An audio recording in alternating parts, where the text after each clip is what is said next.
नमस्कार। Delhi IAS academy के YouTube platform पर आप सभी का स्वागत है। हम आज की क्लास में यूटेट एग्जाम के लिए प्रीवियस ईयर के क्वेश्चंस पर चर्चा करेंगे। ये जो हमारे यूटेट में हम जिस सेक्शन में बात करेंगे वो है हमारा सामाजिक अध्ययन, यानी कि एसएसटी के प्रश्नों के एमसीक्यू सीरीज को देखेंगे। तो आइए अपने वीडियो को स्टार्ट करते हैं और क्वेश्चन नंबर 1 की चर्चा करते हैं। UTET study previous year question number 1, Harappa संस्कृति के निम्नांकित स्थलों में से किस स्थल से मिट्टी के हल का प्रतिरूप प्राप्त किया गया। यानी कि हड़प्पा संस्कृति में कई सारे इंपॉर्टेंट स्थल थे जहां से हमें कई चीजें प्राप्त हुई। जैसे हमने कहा मिट्टी का हल हमें प्राप्त हुआ कहाँ से, बनवाली से। कालीबंगन की अगर हम बात करें तो कालीबंगन से हमें अग्निकुंड प्राप्त हुए। हड़प्पा की बात करें तो हड़प्पा संस्कृति का जो नाम है वो इसी हड़प्पा शहर के नाम से पड़ा, जो कि अभी पाकिस्तान में है। तो ये जो हड़प्पा संस्कृति की जो खोज की गई, ये जॉन मार्शल के नेतृत्व में दयाराम साहनी और राखलदास बनर्जी ने की थी। और सबसे पहले जिस जगह को इन्होंने उत्खनित किया, मतलब जिस जगह को इन्होंने सबसे पहले जिस जगह की पहचान हुई वो हमारी कौन थी, हड़प्पा ही थी। मोहनजोदड़ो की बात करें तो मोहनजोदड़ो से रिलेटेड प्रश्न जो पूछा जाता है, ऐसे पूछा जाता है कि मृतकों का टीला किसे कहा जाता है। तो मृतकों का टीला कहा जाता है किसे, मोहनजोदड़ो को। तो यहाँ मिट्टी के हल से संबंधित पूछा गया तो बनवाली। तो 4 हमारा राइट आंसर हो जाएगा। क्वेश्चन नंबर 2, निम्नांकित में से किस कालखंड में मगध की राजधानी राजगृह से पाटलिपुत्र परिवर्तित की गई। तो मगध अगर हम 16 जनपदों की बात करें तो 16 जनपदों में सबसे जो शक्तिशाली महाजनपद था वो हमारा कौन था, वो हमारा मगध था। और मगध में जो जिस वंश का, मगध में कई सारे वंशों ने शासन किया। इसमें जो सर्वप्रथम जिन्होंने शासन किया वो थे हर्यक वंश के लोग, और हर्यक वंश का भी संस्थापक था कौन, बिंबिसार।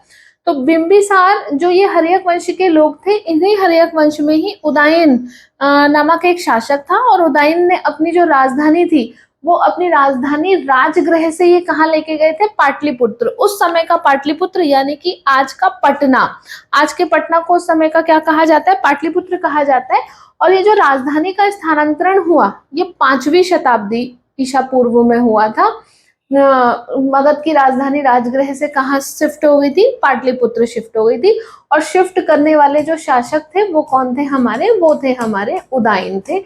इनका संबंध हमारा किस वंश से, हर्यक वंश से। क्वेश्चन नंबर 3, निम्नांकित में से किन शासकों ने देवपुत्र की उपाधि धारण की थी। देवपुत्र की उपाधि धारण की थी किसने, कुषाणों ने। कुषाण स्वयं को देवपुत्र की उपाधि दी थी इन्होंने। तो सी हमारा राइट आंसर होगा। क्वेश्चन नंबर 4, निम्न में से किस भाषा में प्रयाग प्रशस्ति रची गई। प्रयाग प्रशस्ति, क्योंकि हम क्वेश्चंस के माध्यम से अपनी एक ओवरऑल तैयारी की बात करेंगे, मतलब हम उस एरिया को टच करने की कोशिश करेंगे जहां से हमारा क्या प्रश्न पूछा गया है। तो जैसे प्रयाग प्रशस्ति की हम बात करें तो प्रयाग प्रशस्ति हमारी समुद्रगुप्त से संबंधित है। गुप्त वंश का एक शासक जिसका नाम था समुद्रगुप्त, उनकी है ये प्रयाग प्रशस्ति। प्रयाग प्रशस्ति समुद्रगुप्त के दरबारी कवि हरिशेन के द्वारा लिखवाई गई थी। और प्रशस्ति कहने का मतलब है समुद्रगुप्त की प्रशंसा में उनके दरबारी कवि ने इसको लिखवाया था। और इस प्रयाग प्रशस्ति में इसको लिखने में जिस भाषा का प्रयोग किया गया है वो है हमारी कौन सी भाषा, संस्कृत भाषा। तो संस्कृत में लिखा गया। हरिशेन ने समुद्रगुप्त की प्रशंसा में कई सारी बातें लिखी। जैसे कि एक प्रश्न ये भी पूछा जाता है कि भारत का नेपोलियन किसे कहा जाता है। तो समुद्रगुप्त को समुद्रगुप्त, क्योंकि इन्होंने आर्यावर्त और दक्षिणावर्त की कई लड़ाइयां लड़ी और इन्होंने जितनी भी लड़ाइयां लड़ी उन सभी लड़ाइयों में विजय हासिल की। तो इसलिए इनको धारणी बंध के नाम से भी जाना गया। और इनकी इतने शक्तिशाली होने की वजह से इनके दरबारी कवि ने इनकी प्रशंसा में इनके सारे युद्धों की व्याख्या करते हुए इस प्रशस्ति को लिखा। प्रयाग नाम इसलिए है क्योंकि इलाहाबाद में स्थित है, तो इसलिए प्रयाग प्रशस्ति। और भाषा कौन सी हो जाएगी हमारी, संस्कृत। संबंध हो जाएगा समुद्रगुप्त से, लिखवाया है किसने, हरिशेन ने। आगे बढ़ते हैं। क्वेश्चन नंबर 5, चारों बौद्ध संगतियों के स्थलों को कालानुक्रम अनुसार व्यवस्थित कीजिए। बौद्ध संगति, बौद्ध संगति कहने का मतलब है गौतम बुद्ध की मृत्यु के बाद 4 ऐसे बड़े सम्मेलन हुए जिसमें कई लोग शामिल हुए और शामिल होने पर उन्होंने बौद्ध धर्म को लेकर कई सारी चर्चाएं की। इसको हम बौद्ध संगीति कहते हैं। कॉमन अगर हम ध्यान सोचे कि ये क्या है, तो एक तरीके की ये कॉन्फ्रेंस थी, 4 बार हुई और 4 बौद्ध संगीतियों का क्रम पूछा गया है कि सबसे पहले कहाँ हुई, दूसरी कहाँ हुई, तीसरी और चौथी कहाँ हुई। तो हमारा जो क्रम रहेगा, सबसे पहले जो बौद्ध संगीति हुई वो हमारी राजगृह में हुई। तो 2 से हमारा स्टार्ट होगा। हाँ, तो 2 से हमारा स्टार्ट होगा। क्वेश्चन नंबर 5 की जब हम चर्चा करते हैं तो सबसे पहले हमारी राजगृह में हुई, फिर हमारी वैशाली में हुई, फिर हमारी पाटलिपुत्र में हुई और फिर हमारी कुंडलवन कश्मीर में हुई। तो 2 1 4 3, तो इसका राइट आंसर हो जाएगा 4। ये जो कुंडलवन है, ये कुंडलवन कश्मीर में है। कनिष्क के शासन के दौरान ये बौद्ध संगीति कराई गई थी। तो क्रम ध्यान में रखना है। क्या करते हैं, क्वेश्चन नंबर 6, निम्न महासागरों को उनके क्षेत्रफल के अवरोही क्रम में व्यवस्थित कीजिए। अवरोही क्रम कहने का मतलब है सबसे बड़ा, फिर उससे छोटा, फिर उससे छोटा और फिर उससे भी छोटा। तो अगर हम 4 महासागरों में देखें कि सबसे बड़ा महासागर कौन सा है, तो हम कहते हैं कि सबसे बड़ा महासागर हमारा कौन सा है, प्रशांत महासागर सबसे बड़ा है। फिर हमारा अटलांटिक महासागर सबसे बड़ा है, फिर हमारा हिंद महासागर सबसे बड़ा है और फिर हमारा आर्कटिक महासागर है। तो 2 4 3 1, 2 4 3 1 ए हमारा क्या हो जाएगा, राइट आंसर हो जाएगा। अगर पूछे कि एस आकार का कौन सा महासागर है, तो एस आकार का महासागर, ठीक है। क्वेश्चन नंबर 7, निम्न में से कौन सी गैस ग्रीन हाउस गैसेस में सम्मिलित नहीं है। तो ग्रीन हाउस गैस की जब हम बात करते हैं तो ग्रीन हाउस गैस यानी कि ऐसी गैसें जो हमारी पृथ्वी में लघु तरंगों, पृथ्वी पर जो जब हमारी लघु तरंगे आती हैं तो वो आ तो जाती हैं, लेकिन जब दीर्घ तरंगों के रूप में जब वो वापस जाती हैं तो ऐसे में कुछ गैसें उनको अवशोषित कर लेती हैं और अवशोषित करने के कारण दीर्घ तरंगे पृथ्वी से वापस नहीं जा पाती हैं, जिनके कारण यहाँ पृथ्वी का जो तापमान है वो क्या हो जाता है, बढ़ जाता है। यानी कि दीर्घ तरंगे जो वापस जा सकती थी, गैसेस ने उनको अपने आप में क्या कर लिया, ट्रैप कर लिया। और जब वो गैसेस जब वो दीर्घ तरंगे उन गैसेस में आ गई तो उन तरंगों की वजह से क्या, तापमान में क्या हो गई, बढ़ोतरी हो गई। इसको हमने कहा ग्रीन हाउस गैस। पूछा गया कि कौन सम्मिलित नहीं है, oxygen, nitrogen, methane, carbon dioxide. तो इसका जो राइट आंसर होगा वो होगा ऑक्सीजन हमारी ग्रीन हाउस गैस नहीं है। मीथेन हमारी ग्रीन हाउस गैस है, कार्बन डाइऑक्साइड हमारी ग्रीन हाउस गैस है, नाइट्रस ऑक्साइड हमारी ग्रीन हाउस गैस है, क्लोरोफ्लोरोकार्बन हमारी ग्रीन हाउस गैस है। मेरे ख्याल से नाइट्रोजन भी हमारी ग्रीन हाउस गैस नहीं है, यहाँ नाइट्रस ऑक्साइड होना चाहिए था। तो ये होगा हमारा नाइट्रस ऑक्साइड। ठीक, आगे बढ़ते हैं। क्वेश्चन नंबर 8, सूची 1 तथा सूची 2 को सुमेलित करना है और यहाँ सही उत्तर चुनना है। उत्तराखंड से प्रश्न है, नीति दर्रा, दारमा, डोडी, देवरिया। तो हमें पता है कि डोडी ताल कहाँ है, उत्तरकाशी में है। इसकी ट्रिक भी मैंने आपको जब उत्तराखंड वाले सेशन में हमने बात करी थी तो वहां ट्रिक भी बताई थी। सी का टू हमको पता चल रहा है कि एक ही जगह है, तो आंसर तो हमें मिल गया, आंसर 1 है। लेकिन फिर भी नीति दर्रे की बात करें तो नीति, माणा, किंगरी बिंगरी ये कहाँ है, चमोली में है। दारमा की अगर हम बात करें तो दारमा घाटी हमारी कहाँ है, पिथौरागढ़ में है। डोडी ताल की अगर बात करें तो उत्तरकाशी में है। देवरिया की बात करें तो हमारा रुद्रप्रयाग में है। तो 4 3 2 1 ये हमारा राइट आंसर होगा। निम्न में से कौन सबसे उपजाऊ मृदा है, सबसे उपजाऊ मृदा की बात पूछी जा रही है। तो मृदा की जब हम बात करते हैं तो पृथ्वी की सतह पर जो हमें छोटे छोटे कण दिखते हैं, यही क्या है, हमारी मृदा है। और मृदा कई प्रकार की, जैसे जलोढ़ मृदा होती है, लेटराइट मृदा होती है, काली मृदा होती है। इसके अलावा अगर हम बात करें शुष्क मृदा होती है और भी हमारी बहुत तरीके की मृदाएं होती हैं। तो यहाँ पर जब हम जलोढ़ मृदा की बात करते हैं तो जलोढ़ कहने का मतलब है जल के साथ आने वाली मृदा। तो जल के साथ आने वाली मृदा को जलोढ़ मृदा कहा जाता है, एल्यूवियल सॉइल इसे कहा जाता है। नदियां जब बहती हैं तो नदियां अपने साथ कंकड़ पत्थर सब लेकर बहती हैं, तो उन्हीं नदियों के कंकड़ पत्थर से जो मृदा का निर्माण होता है उसी को ही जलोढ़ मृदा कहा जाता है। तो भारत में सबसे ज्यादा जो मृदा है वो भी जलोढ़ है, मतलब सारी मृदाओं में सबसे ज्यादा जिस मृदा का परसेंटेज है वो भी जलोढ़ है। अगर पूछे कि भारत में किस प्रकार की मृदा सर्वाधिक पाई जाती है, तो भारत में जलोढ़ मृदा ही सबसे ज्यादा पाई जाती है। और सबसे उपजाऊ मृदा भी कौन सी है? हमारी जलोढ़ मृदा है, नदियों के साथ बहकर आने वाली मृदा। जैसे पंजाब की अगर हम बात करें तो पंजाब में जो हमारी सिंधु और सिंधु की जो सहायक नदियां हैं उनके पंचनद जिसे हम कहा जाता है, सिंधु, रावी, सतलज, झेलम, चेनाब, तो यहाँ इनके द्वारा जो नदियों के द्वारा जो मृदा लाई गई वो हमारी कैसी? जलोढ़। गंगा यानी कि पूरी की पूरी उत्तर प्रदेश की बेल्ट और पश्चिम बंगाल की बेल्ट, आप कहते हैं कि यहाँ पर कृषि क्या है? बहुत अच्छी होती है, सबसे उपजाऊ जगह है यहाँ कृषि की दृष्टि से। चाहे पंजाब की बात करें, पश्चिम बंगाल की बात करें, उत्तर प्रदेश की बात करें, क्योंकि ये वाला जो बेल्ट है ये पूरा कौन सा है? हमारा जलोढ़ मृदा वाला है। तो इसका क्या हो जाएगा? राइट आंसर हो जाएगा। निम्न में से किस प्रांत में स्त्री साक्षरता दर सबसे कम है? तो स्त्री साक्षरता दर सबसे कम है कहाँ? हरियाणा में। तो साक्षरता यानी कि ये प्रश्न जनगणना वाले से पूछा गया, तो जनगणना से प्रश्न पूछा जा रहा है, इसको रिव्यू कर लेंगे। क्वेश्चन नंबर 11, यदि किसी राज्य विधान परिषद का सभापति अपने पद से त्यागपत्र देना चाहे तो वह अपना त्यागपत्र किसको देगा? जब भी हम विधान परिषद की बात करें, राज्यसभा की बात करें, लोकसभा की बात करें, विधानसभा की बात करें, तो जब भी वहां की चेयरपर्सन को, यानी कि जो भी वहां का चेयरपर्सन है या हम कह दें अध्यक्ष है, जब भी उन्हें अपना त्यागपत्र सौंपना होगा तो वो अपना त्यागपत्र किसको सौंपेंगे? वाइस चेयरपर्सन को सौंपेंगे। चाहे विधान परिषद कहें चाहे राज्यसभा कहें। तो यहाँ पर विधान परिषद के बारे में प्रश्न पूछा गया, सभापति अपना त्यागपत्र हमेशा किसको सौंपेगा? सब उप सभापति को सौंपेगा। तो सी राइट आंसर होगा। दक्षिण से उत्तर भारत में भक्ति आंदोलन किसने चलाया? तो भक्ति आंदोलन जो है हमारा वो इसका जो राइट आंसर होगा वो रामानंद होगा। ए इसका राइट आंसर होगा। दक्षिण से उत्तर की ओर भक्ति आंदोलन की शुरुआत की थी शंकराचार्य जी ने, और रामानंद को दक्षिण से उत्तर की ओर इनको चलाने का श्रेय जाता है। इनको उत्तर भारत और दक्षिण भारत के भक्ति आंदोलन का सेतु भी कहा जाता है। तो इसलिए हमारा ए जो ऑप्शन है ये करेक्ट है। क्वेश्चन नंबर 13, पृथ्वी ग्रह की संरचना में मेंटल के नीचे क्रोड निम्नलिखित में से किस एक की बनी होती है?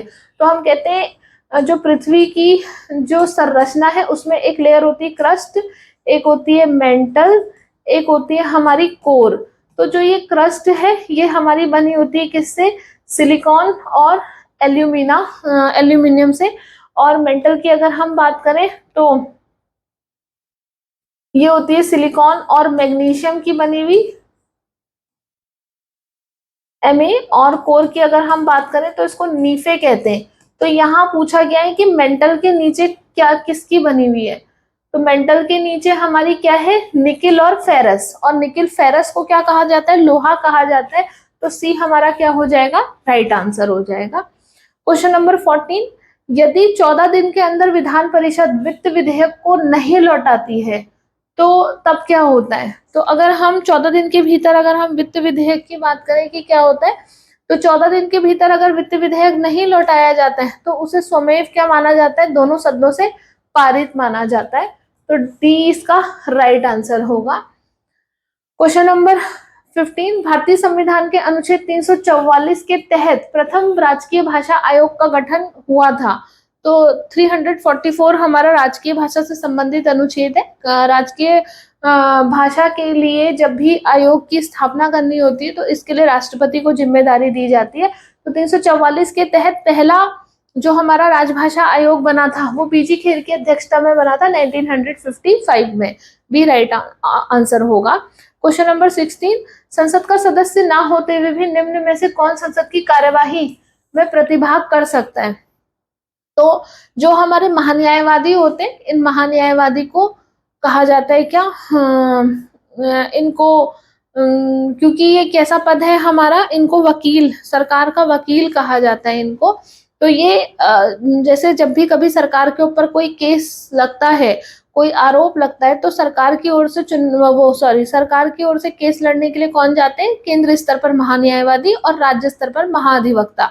तो क्योंकि इनको सभी बातों का संज्ञान होना चाहिए सरकार से संबंधित, तो इनके पास ये अधिकार होता है कि ये संसद की सभी कार्यवाहियों में भाग ले सकते हैं, बैठ सकते हैं, बोल सकते हैं, लेकिन मतदान नहीं कर सकते। यानी कि कोई विधेयक आया, उसके पक्ष और विपक्ष में इनका मतदान देने का कोई राइट नहीं होता है।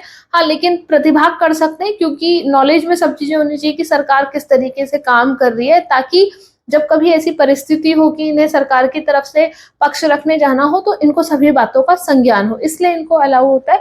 तो बी हमारा क्या होगा, राइट आंसर होगा। क्वेश्चन नंबर 17, भारत के संविधान की प्रस्तावना में किस संविधान संशोधन के द्वारा समाजवादी धर्मनिरपेक्ष शब्द को सम्मिलित किया गया?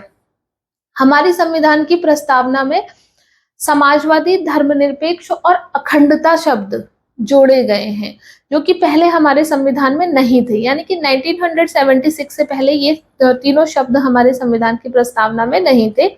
इनको 42वें संविधान संशोधन 1976 के द्वारा जोड़ा गया। तो राइट आंसर होगा हमारा ए, 42 कॉन्स्टिट्यूशनल अमेंडमेंट के द्वारा प्रस्तावना में इन 3 शब्दों को जोड़ा गया।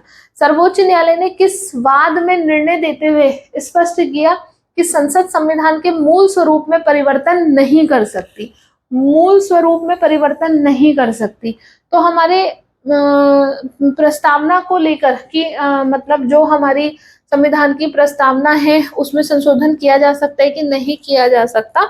तो हाँ, अलग अलग वाद आए, जिसमें बेरोजगारी वाद आया, हाँ, और 1960 में जिसमें कहा गया कि प्रस्तावना में किसी भी तरीके का संशोधन नहीं हो सकता है। इसी क्रम में 1967 में गोलकनाथ वाद आया, जिसमें कहा कि आत्मा है प्रस्तावना, संविधान की आत्मा, इसलिए अपरिवर्तनीय है।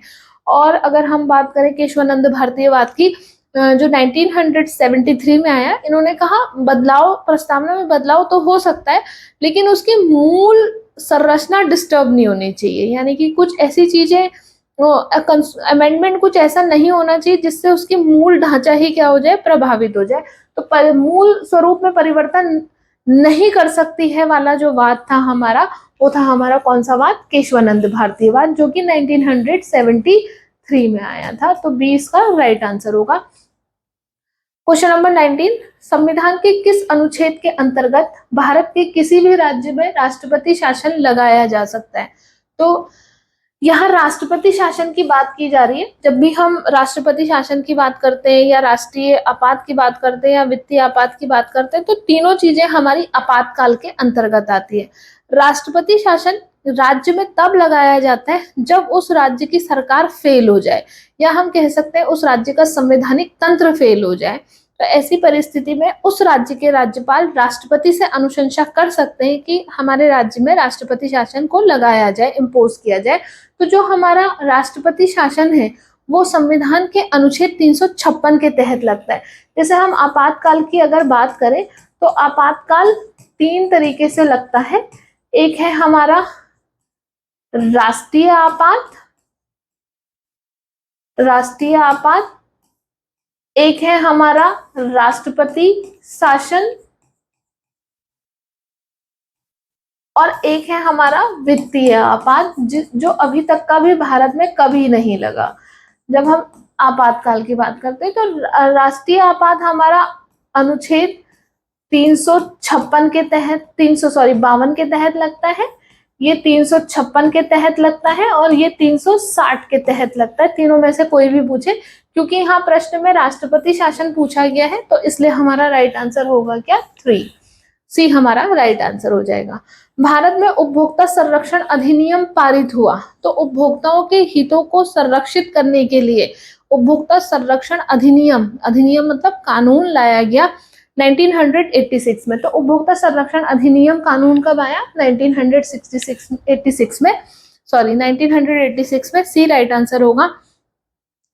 अगर हम बात करें कि उपभोक्ता संरक्षण अधिनियम क्या है, तो जैसे मान लीजिए कि हमने जैसे पैकेट वाली चीजों में आप देखते हैं कि वेज और नॉन वेज मेंशन किया होता है।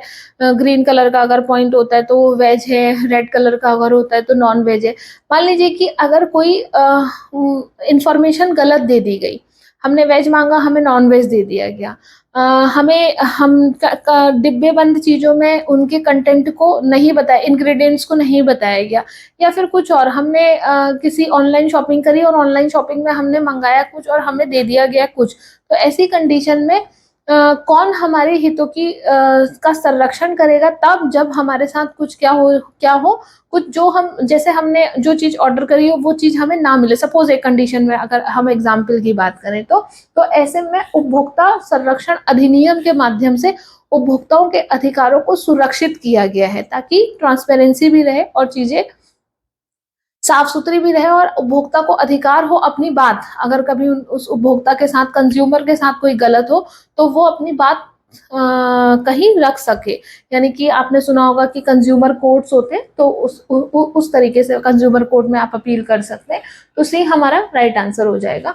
लॉर्ड कॉर्नवालिस ने राजस्व बंदोबस्त की निम्न में से किस व्यवस्था को लागू किया? कॉर्नवालिस की जब हम बात करते हैं तो भारत में अलग अलग तरीके के हमने भू राजस्व व्यवस्था देखी, जैसे स्थायी बंदोबस्त जिसको स्तंभरारी भी कहा जाता है, रैयतवाड़ी, और फिर दूसरा हमने कहा कौन सा, महालवाड़ी। तो जब हम लॉर्ड कॉर्नवालिस के राजस्व बंदोबस्त की बात करते हैं तो कॉर्नवालिस ने स्तंभरारी स्थायी बंदोबस्त की शुरुआत की थी, जिसको हम स्तंभरारी भी कहते हैं और स्थायी बंदोबस्त भी कहते हैं। दोनों ही क्या है, सेम है। तो ये पूछा गया है, ये प्रश्न इंपॉर्टेंट है, इसको ध्यान देंगे। क्वेश्चन नंबर 22, जब भारत में शाम के 8:30 बज रहे हों तो इंग्लैंड में मानक समय क्या होगा? जब भारत में 8:30 बज रहे हो तो इंग्लैंड में मानक समय क्या होगा? क्योंकि हम इंग्लैंड के समय से हम क्या है 5.5 घंटा आगे हैं, तो हम 5:30 भारत 5.5 घंटा आगे है, तो यहाँ पर अगर शाम के 8:30 बज रहे होंगे तो हम वहां पर इंग्लैंड में 5.5 घंटा हम यहाँ से अगर देखें पीछे करें, 8:30 बजे से पीछे देखें, 5.5 घंटा पीछे जोड़े तो शाम के 3 बजेंगे। ठीक है, सुबह के 3 भी लिखा है, प्रातः 3 भी लिखा है, लेकिन प्रातः 3 गलत होगा, शाम के 3 बजेंगे क्योंकि शाम के क्या बज रहे हैं, 8:30 बज रहे। और इंग्लैंड भारत के समय से कितने घंटे आगे, 5.5 घंटा। हमारा क्या है, भारत 5.5 घंटा आगे है। आगे बढ़ते हैं, क्वेश्चन नंबर 23, नैनीताल झील को स्कंद पुराण में निम्न में से किस नाम से जाना जाता है? तो नैनीताल झील को स्कंद पुराण में त्रिऋषि सरोवर के नाम से जाना जाता है, सी राइट आंसर होगा। उत्तराखंड का वह लोकगीत जो विरह वियोग व्याकुलता में गाया जाता है, तो उत्तराखंड का विरह गीत जो है वो झुमेलो है, ये एक संवेदना से भरा हुआ गीत है, तो सी राइट आंसर होगा। चांचरी हमें पता है कि चांदनी रातों में आंगन में किया जाता है, गढ़वाल वाले हिस्से में। न्योली एक प्रकार का वन गीत है और चौफला भी एक तरीके का प्रेम गीत है, लेकिन झुमेलो जो है वो हमारी एक वेदना वाला गीत है, जिसको मायके की याद में मतलब गाया जाता है कि मायके को याद करके जो नवविवाहिता होती है वो दुखी होती है, तो इस वजह से ये कैसा है, एक वेदना वाला गीत है, विरह वियोग व्याकुलता वाला गीत है, तो सी राइट आंसर होगा। निम्न देशों में से कौन आसियान का सदस्य नहीं है? आसियान एक संगठन है, दक्षिण पूर्व एशिया वाले देशों का एक संगठन है। इंडोनेशिया शामिल है, सिंगापुर शामिल है, फिलीपींस शामिल है, लेकिन दक्षिण कोरिया इसमें शामिल नहीं है। अगर हम बात करें कि आसियान में भारत शामिल है कि नहीं है, तो आसियान संगठन में भारत भी शामिल नहीं है। क्वेश्चन नंबर 26, इल्तुतमिश किस वंश का शासक था? किस वंश, यहाँ पर ये होगा शासक था। तो इल्तुतमिश की बात करें तो इल्तुतमिश हमारे गुलाम वंश के शासक थे, सल्तनत काल में सबसे पहला वंश गुलाम वंश, तो यहाँ पर इल्तुतमिश का संबंध किससे, गुलाम वंश से। क्वेश्चन नंबर 27, सत्यमेव जयते लिखा गया, सत्यमेव जयते लिखा गया है मुंडक उपनिषद में।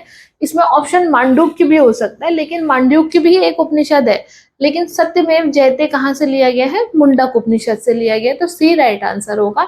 सत्यशोधक समाज के संस्थापक थे, सत्यशोधक समाज की स्थापना ज्योतिबा फूले के द्वारा की गई थी, और इस जो सत्यशोधक जो हमारा समाज था, इसका उद्देश्य था कि जो दलित वर्ग है उसके हितों को संरक्षण करना, उनके विकास के लिए काम करना। तो सत्यशोधक समाज के जो संस्थापक रहे वो रहे कौन, ज्योतिबा फूले, तो सी राइट आंसर होगा। क्वेश्चन नंबर 29, निम्न में से कौन सी भारतीय कंपनी बहुराष्ट्रीय कंपनी नहीं है? Tata motor, Ranbaxy, Asian paints और इनमें से कोई नहीं। तो हमें बताना है कि कौन सी हमारी भारतीय कंपनी, कौन सी भारतीय कंपनी हमारी बहुराष्ट्रीय कंपनी नहीं है, ऐसी कौन सी कंपनी है जो हमारी मल्टीनेशनल नहीं है, तो इसका आंसर होगा इनमें से कोई नहीं, डी हमारा राइट आंसर होगा। क्वेश्चन नंबर 30, ISI चिन्ह से संबंधित है। ISI इसकी फुल फॉर्म होती है इंडियन स्टैंडर्ड इंस्टीट्यूट।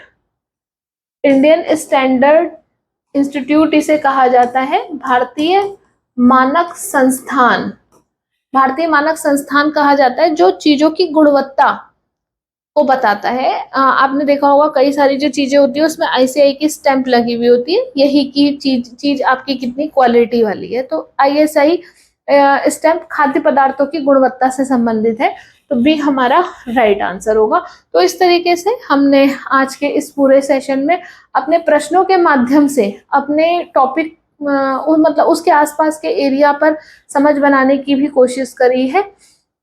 तो ये हमारे 30 क्वेश्चंस की जो प्रैक्टिस थी ये पूरी हो गई है। इसके आगे जल्दी ही एक और ऐसे ही आपके लिए PYQ लेके आया जाएगा। थैंक यू सो मच आज की क्लास के लिए। नेक्स्ट वीडियो में मिलते हैं। Thank you.